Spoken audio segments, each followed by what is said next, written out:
Double D, Disco Dragon, Godiba, Yaguka Janji. We have to make it for real. Need to let up. Riranzo imashani seko, bilu ya mina inge kumitako. Ane kumeli kumelo yanga wanga, aiye na wanga. Ilaka ni Stevie leninga sanga niteka phone number ya yena. Nyamucha seni shanza shikanza imishoti kuranza kaena. Kawena keto Ankume mwana wakukatamira. Ingento fela yena, bilu ya mina inge ilange yena situpamira.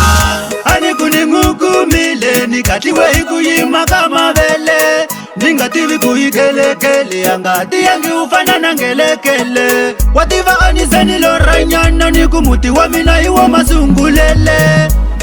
Shiyipanzetele, bilu ya mina shiyitobelele. Maranzo yani chini seta kutakuwa kutukwa mbembe ngeni twanala. Ilaka ni Stevie leninga sanga niteka phone number ya yena. Nyamucha seni shanza shikanza imishoti kuranza kaena. Kawena keto Ankume mwana wakukatamira.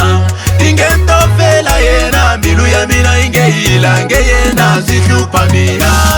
Loko banzerile bangana bayena antaba sensitivile. Loko ni Stevie le nambara ya yena antaba sentiletile ngono man. Ani kumbe mwingilo walunga nga wa man. Anti wanga lesakwa ngale wangi ni hahan. Sento yini nitozan lava ungwan. Marambila mina njela lesaku tsamori one. Iloko ni Stevie le ninga sanga niteka phone number ya yena. Nyamucha seni shanza shikanza imishoti kuranza kaena. Kawena keto Ankume mwana wakukatamira. Ingento fela yena, bilu ya mina inge ilange yena situpamira.